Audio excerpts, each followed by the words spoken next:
번 더 고백하겠습니다. 사랑해요 나를 인도하신 주님, 나를 인도하신 주님, 고난 중에도 나와 함께 하셨네. 내 아버지 되시고 내 친구 되신 주, 나의 산 나의 산 주님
오늘 사도행전 3장 말씀을 가지고 잠시 내게 있는 것이라는 제목으로 말씀을 나누도록 하겠습니다.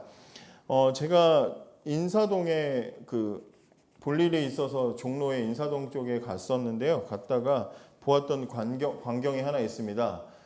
전통 문화 행사라고 해가지고 이렇게 인사동 들어가는, 여러분 가봤는지 모르겠지만 그 초입에 이렇게 무대 같이 이렇게 되어 있는 게 있는데, 거기서 어떤 이제 무형 문화재 뭐 이런 예술인 그런 이제 무속인이 나와가지고 한복을 이렇게 입고 굿을 하는 걸 이렇게 봤어요. 주보에 제가 그 사진을 찍어가지고 위에 있는 사진이 그 사진인데요. 이런 옷을 입으시고 이제 굿을 하는 거예요. 그래서 아마 종로 지역에 이제 이렇게 복을 기원하는 그런 행사였던 것 같아. 그래서 전통 문화 행사라는 이름으로 쉽게 말하면 이제 굿판을 벌인 거죠. 그래서 막 북을 치고 꽹가리를 치고 막 그러면서 이분이 요즘에는 무선 마이크 같은 걸 잡고 계시더라고요. 목소리가 되게 잘 들렸어요. 그래서 막 목소리를 내면서 내가 모시는 신이 어쩌고 저쩌고 하면서 막 돌아다니면서, 할머니인데 막 하면서 제가 이제부터 뛰놀 거라고 막 그러면서 막 멘트를 하시더라고요. 그때 뒤에 있는 할아버지 할머니들이 막 재밌다고 막 박수를 치면서, 1도 재미는 없었어요. 근데 막 박수를 치면서 좋아하셨어. 근데 그 앞줄에 아마 그게 이제 지역에서 하는 문화 행사다 보니까 앞쪽에 지역에서 이제 유지들, 그다음에 아니면 시장의 대표들, 그다음에 국회의원, 그다음에 시의원하고 이제 구의원들이 이제 이렇게 앞에 앉아 있었나 봐요. 양복 입고 이제 앉아 계신 분들이 있었어요. 이분이 이제 그분들을 계속 공략을 하는 거야. 그래서 국회의원이셔? 막 그러면서 막 뭔가 특유의 반말 같은 걸 막 약간 써가면서 내가 아파트 열채 살게 해줄 테니까 지금 정성을 막 바치라고 막 그러면서 막 멘트를 막 하시더라고요. 그러니까 막 뒤에서 사람들은 막 박수를 치고 굉장히 막 좋아하는 모습을 봤습니다. 종교가 세상 사람들에게 해줄 수 있는 게 뭘까를 생각해 보고 싶어요. 여러분들과 그거 이야기를 한번 해보고 싶습니다. 종교가 세상 사람들에게 해줄 수 있는 게 뭘까? 이 굿판에서는 잘 되게 해주는 거예요. 아파트 열채로 대표되는, 아파트 열채 주인이면 얼마나 부자겠어요, 그죠? 아파트 열채 갖고 싶어? 그러면 나한테 정성을 바쳐. 내가 모시는 귀신에게 정성을 바쳐. 이게 그분이 이제 했던 모습이었는데요.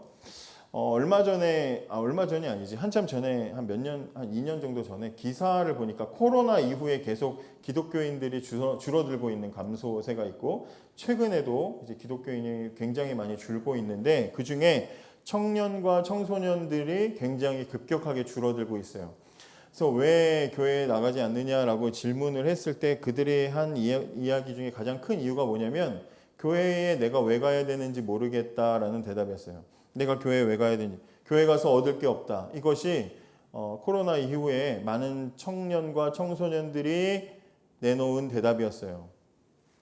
여러분 어떻게 생각하세요? 교회에 얻을 게 없다. 내가 왜 다녀야 되는지 모르겠다. 그렇죠? 얻을 거 없으면 다닐 필요가 없는 거야. 그죠? 교회에 내가 왜 다녀야 되는지 모르겠다. 한편에서는 이 사진에서 본 것처럼 아파트 열쇠 줄 테니까 나의 신에게 네가 정성, 돈 얼마를 바쳐라. 교회가 이 사람들처럼 해야 되는가? 어떤 부분들을 보여줘야 되는가? 특별히 오늘 교회가 세상을 향해서 무엇을 주어야 하는가를 잠깐 생각해 보려고 합니다.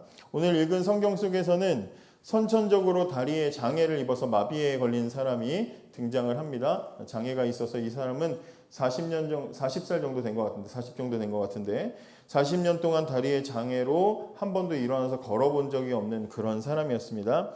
그래서 이 사람이 먹고 살 수 있는 유일한 방법, 지금이야 복지가 좋고 이래서 장애인들 혜택들이 있고 그다음에 여러 가지 서비스가 있지만, 이 당시에는 이런 장애를 가진 사람이, 자기 혼자 움직일 수 없는 사람이 먹고 살 수 있는 유일한 방법은 그 주변 사람들이 이 사람을 들어다가 아침마다 성전, 사람들이 예배드리러 가는 그 앞에, 지금으로 쉽게 말하면 교회 앞에 이 사람을 앉혀놓으면 교회 문 앞에 이렇게 예배드리러 가는 사람들이, 그래도 예배드리러 가는 사람들 좀 마음이 그래도 좀 이렇게 좀 부드러워지고 좀 착해졌던 사람들이 이렇게 지나갈 거 아니에요. 그러면 그 사람들이 불쌍하니까 이제 동전 하나 주고 먹을 거 나눠주고 그러면서 먹고 살라고 데려다 놓는 거예요.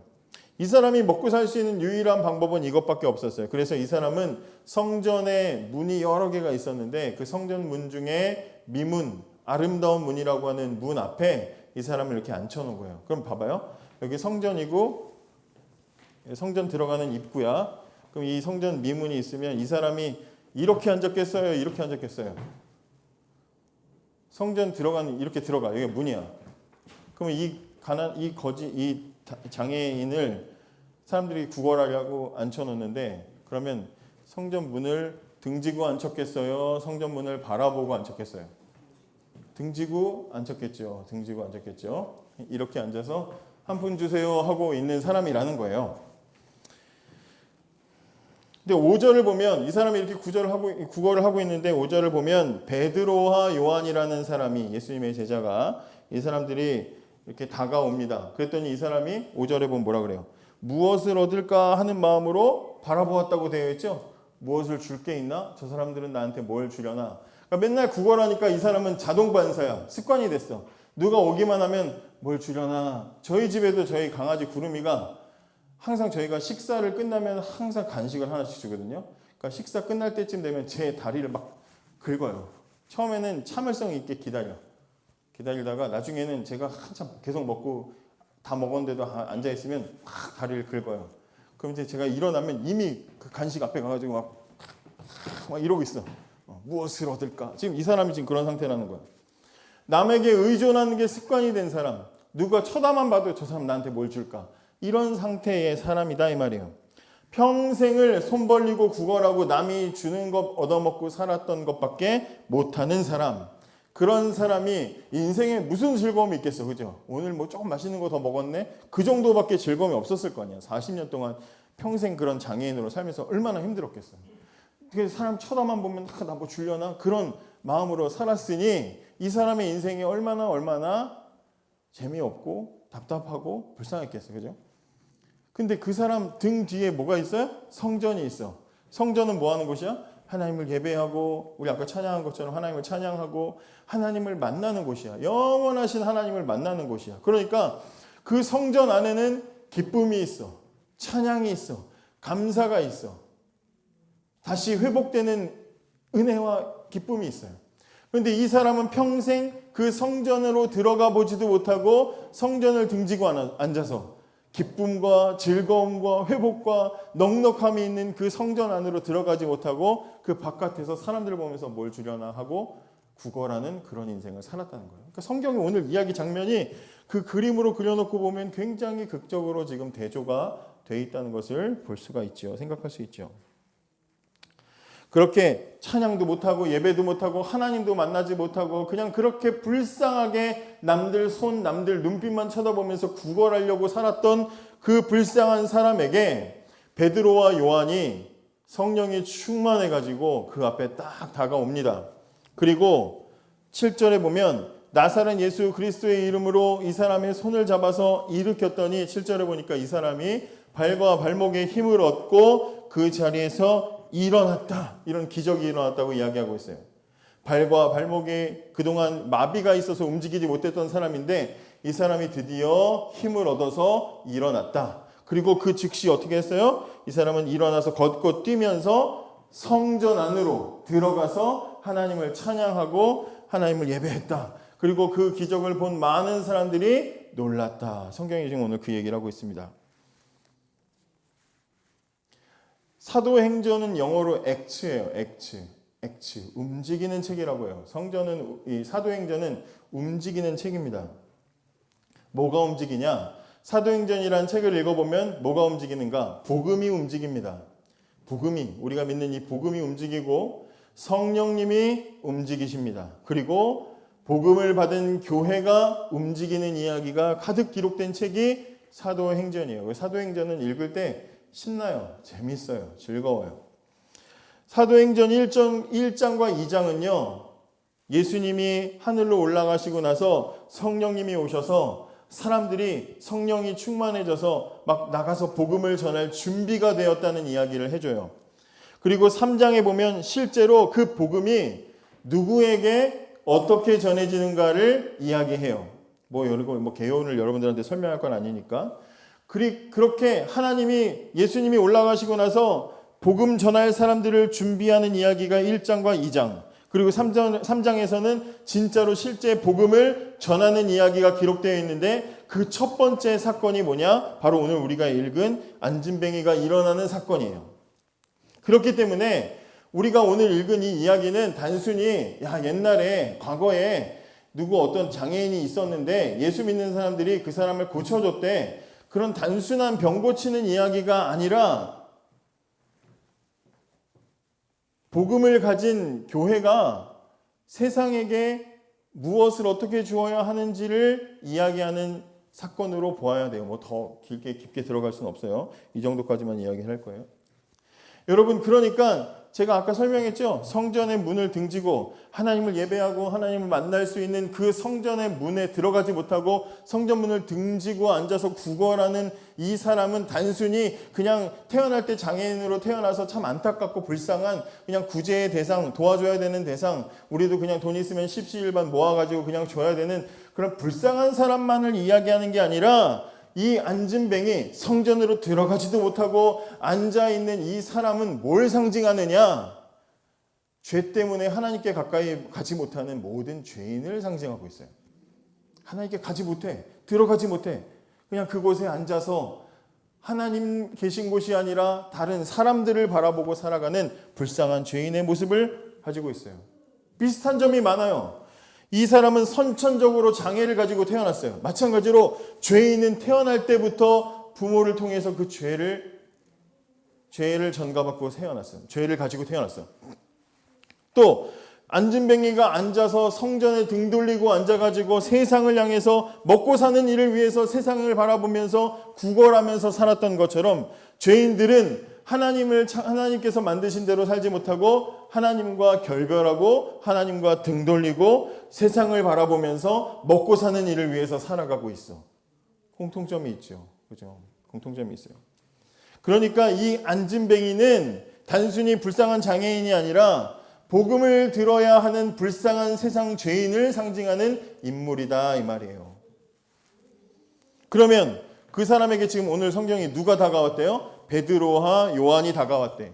그리고 오늘 이야기를 읽어보면 베드로와 요한이 이 사람의 손을 잡고 일으켜가지고 이 사람을 일으키잖아요. 기적을 일으키잖아. 그리고 근거는 내게 없거니와 내게 있는 것으로 내게 주노니 나사렛 예수 그리스도의 이름으로 일어나 걸으라 하고 손을 잡아 일으켰잖아요. 근데 분명히 지금 이 두 사람을 소개하고 있지. 베드로와 요한이. 그럼 여러분, 이거를 만약에 연극 대본으로 쓴다면 어떻게 해야 돼? 한 명이 말하는 것처럼 돼 있잖아요. 지금 행동도 한 명이 하는 행동이잖아요. 베드로 혼자 가서 이렇게 했다 그러면 자연스러운데 베드로와 요한 두 사람이 그러면 같이, 베드로가 은과 금은 내게 없거니와 그러면 요한이 내게 있는 것을 내게 주노니, 그럼 베드로가 나사렛 예수 그리스도의 이름으로 걸으라! 그러면서 둘이 같이 손을 쫙 내밀면서 하나 둘 셋 이렇게 일으켰다는 건가? 왜 두 사람을 이야기할까요? 한 사람이 해도 되잖아요. 성경에 보면 예수님 말고도 예수님이 능력 주셔가지고 한 사람이 사람들한테 기적을 일으키는 장면도 나오는데 왜 베드로와 요한 이렇게 두 사람으로 묶어서 이야기하고 있을까요?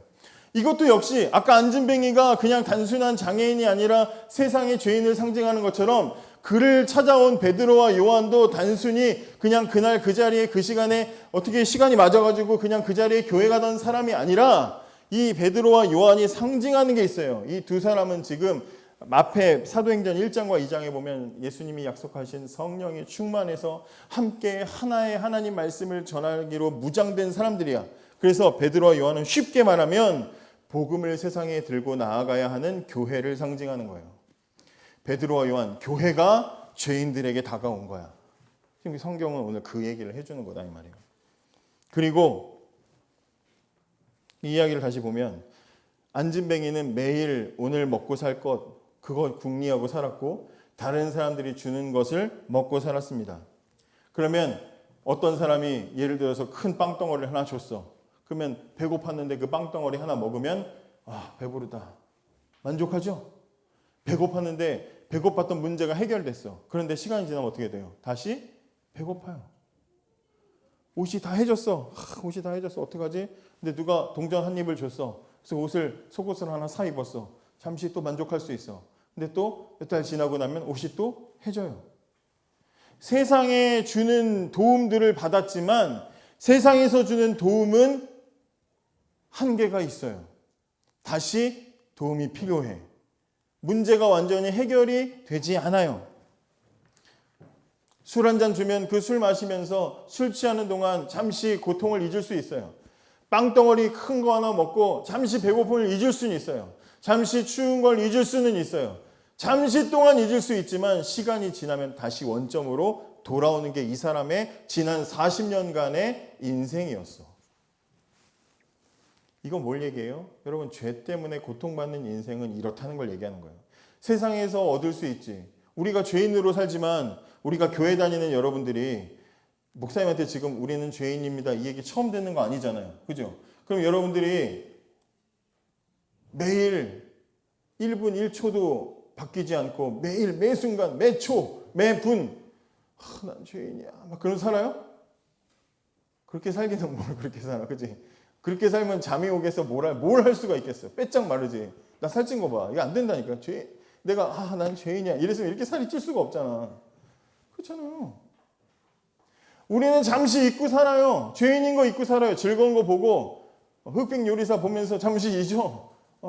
그러다 또 다시 말씀 듣다가 또 생각나고 죄인이 하나님. 또 잠시 잊어. 세상이 주는 것들은 그렇다는 거예요. 세상이 줄 수 있는 것들은 근본적인 문제를 완전히 해결할 수가 없다는 이야기를 해주는 거야. 근데 그 안진뱅이가 그 앞에 다가온 베드로와 요한, 교회를 향해서, 복음을 가지고 있는 교회를 향해서 지금 묻는 거예요. 눈빛으로. 당신은, 교회는 죄인인 나에게 뭘 줄 겁니까? 묻는 거예요, 지금. 6절에 보면 베드로 가로되 은과 금은 내게 없거니와 세상이 줄 수 있는 돈은 나한테 없다. 그러나 나에게 있는 것으로 너에게 주노니 나사렛 예수 그리스도의 이름으로 걸으라 하고 그 손을 잡아 일으켰더니 7절에 발과 발목이 곧 힘을 얻었다 이렇게 얘기해요. 이 사람이 지금 걷지 못했던 문제는 이 사람의 다리가 마비돼서 발과 발목이 쉽게 말하면 발과 발목이 마비돼서 힘이 없어서 못 걸었는데 그런데 이 교회가 이 사람에게 다가와서 베드로와 요한이 잡아 일으켰더니 그 힘이 없었던 마비되었던 그 부분의 문제가 해결되어서 이 사람의 인생을 지금까지 불행하게 만들었던 근본적인 문제가 해결되었다고 지금 성경이 우리에게 소개해 주고 있는 거예요. 여러분 지금 이걸 얘기하는 거예요. 이 사람은 베드로와 요한이 잠시 이 사람 배고픈 걸 해결해 주지는 못했지만 그래도 베드로와 요한이 이 사람이 인생 구걸 기계처럼 살았던 이 사람의 인생의 근본적인 문제였던 그 다리의 장애를 고쳐주어서 다시는 그렇게 살지 않아도 되도록 바꿔줬다는 게 오늘 성경이 우리에게 말해주는 거다 이 말이에요. 여러분 베드로와 요한이 안진뱅이의 근본적인 문제를 고쳐준 것처럼 교회가 이 세상을 향해서 해야 되는 가장 중요한 일은 세상이 고통받고 있는 그 원인인 죄를 해결해 주는 거예요. 복음으로. 오늘 성경이 뭐라 그래요? 나사렛 예수 그리스도의 이름으로. 목사님 몇 번 지금 얘기했죠? 예수 그리스도는 이름이 아니라고. 예수 그리스도는 그 자체가 신앙의 고백이고 복음이라고. 그 복음으로 세상의 죄의 근본적인 문제를 해결해 주는 게 교회가 저와 여러분이 해야 되는 일이라고 이야기하고 있는 거다 이 말이에요. 여러분 복음만이 바꿀 수 있어요. 이 사람의 인생을 그렇게 바꿔주고 나니까 이 사람이 즉시 뭐 했어요? 와 다리가 드디어 나 걸을 수 있다. 그리고 생각해봐 걸을 수 있다 하고 그동안 먹고 싶었던 맛집으로 달려갈 수도 있는 거고 부모님 만나러 갈 수도 있는 거고 그렇잖아요. 돈을 벌어야지 돈 벌러 갈 수도 있는 거잖아요. 근데 이 사람이 근본적인 문제가 해결되자마자 이 사람은 어디로 갔어요? 하나님을 만나는 성전 안으로 들어가서 기뻐했어요. 근본적인 죄의 문제를 해결해 주고 나니까 드디어 하나님께 나아가는 길이 열리게 되는 거다 이 말이에요. 여러분 저와 여러분이 해야 되는 일이 그거예요. 전도 훈련을 우리가 했잖아요. 친구들을 전도했잖아요. 믿지 않는 친구들에게 여러분 전도 편지를 썼잖아요. 그 모든 일들이 다 뭐예요? 그 친구들의 여러분 편지 한 통으로 여러분들이 지금 이렇게 친구들을 데리고 왔다고 해서 그 친구들을 배부르게 할 수도 없고, 물론 교회에서 간식은 줬지만 그 친구들의 다른 즐거움을 줄 수는 없어요. 그러나 우리가 해줄 수 있는 단 하나가 있다면 그것은 근본적인 우리의 문제인 그 영혼의 문제, 죄의 문제를 해결할 수 있다는 거예요. 그걸 해결해 줄 수 있는 예수님을 소개해 주는 거예요. 그게 저와 여러분이 해야 되는 일입니다. 여러분, 세상 구석구석에는 아직도 복음이 필요해요. 우리 친구들 이렇게 전도해서 왔지만 여전히 복음이 필요한 곳은 너무나도 많이 있습니다. 복음 전하는 것을 멈추지 말고 세상에 여전히 필요한 그들에게 복음을 전하는 저와 여러분이 되기를 원합니다. 기도하겠습니다.